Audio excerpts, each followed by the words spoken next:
ಭಾಗ್ಯ ಮತ್ತೆ ತಾಂಡವ್ ಮರು ಮದುವೆ. ಸೊ ಇದರಿಂದಾಗಿ ಶ್ರೇಷ್ಠ ಮತ್ತೆ ಆದಿ ಕಂಪ್ಲೀಟ್ ಕೋಪದಲ್ಲಿದ್ದಾರೆ. ಹೇಗಾದ್ರೂ ಮಾಡಿ ಮದುವೆನ ತಡಿಬೇಕು ಅಂತ. ಅದೇ ರೀತಿ ಭಾಗ್ಯ ಸಹ ಮನಸ್ಸಿನಲ್ಲಿ ಅದನ್ನೇ ಎಣಿಸ್ತಾ ಇರೋದು. ಯಾಕೆಂದ್ರೆ ತಾಂಡವ್ ತುಂಬಾನೇ ಕೋಪದಲ್ಲಿದ್ದಾನೆ. ನಿನ್ನ ಜೀವನವನ್ನ ನರ್ಕ ಮಾಡ್ತೀನಿ ಅಂತ ಬೇರೆ ಹೇಳ್ತಾ ಇದ್ದಾನೆ.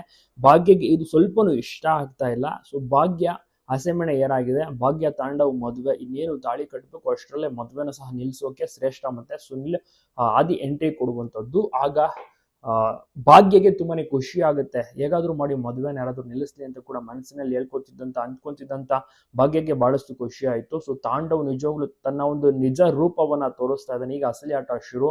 ಒಟ್ಟಾರೆ ಮದುವೆ ಕ್ಯಾನ್ಸಲ್ ಆಗಿದೆ, ನಿಲ್ಲಿಸಿದ್ದಾರೆ ಶ್ರೇಷ್ಠನನ್ನ ಮದುವೆ ಆದಂತ ತಾಂಡವ್ ಶ್ರೇಷ್ಠನ ಬಿಟ್ಟು ಈಗ ಮತ್ತೆ ಭಾಗ್ಯನ ಮದುವೆ ಆಗೋಕೆ ಮುಂದಾಗಿದ್ದು. ಮಕ್ಕಳು ಒಳ್ಳೆಯವರಾಗಿದ್ದಾರೆ, ತಂದೆ ತಾಂಡವ್ ಅಂತ ಅಂದ್ಕೊಂಡಿದ್ದಾರೆ. ಬಟ್ ತಾಂಡವ್ ನಿಜವಾಗ್ಲೂ ಕೂಡ ಕೆಟ್ಟವನು ಅಥವಾ ಒಳ್ಳೆಯವನು ಹಾಗೇ ಇಲ್ಲ. ಭಾಗ್ಯಗೆ ಮತ್ತೆ ಚಿತ್ರಹಿಂಸೆ ಕೊಡಲು ಮರುಮದುವೆ ಆಗ್ತಾ ಇರುವಂತದ್ದು. ಜನರಿಗೂ ಕೂಡ ಬಹಳಷ್ಟು ಚೆನ್ನಾಗಿ ಧಾರಾವಾಹಿ ಕೂಡ ಇಷ್ಟ ಆಗ್ತದೆ. ಅವರು ಕೂಡ ಪ್ರತಿ ದಿವಸ ನೋಡ್ತಾ ಇದ್ದಾರೆ. ಒಂದು ಒಳ್ಳೆ ಟ್ವಿಸ್ಟ್ ಬೆಳವಣಿಗೆ ಕೂಡ ಬರ್ತಾ ಇದೆ.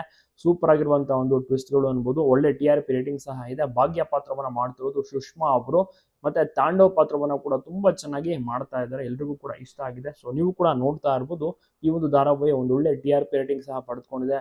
ನೋಡುಗರಿಗೆ ಕೂಡ ಜಾಸ್ತಿ ಇಷ್ಟ ಆಗ್ತಾ ಇದೆ.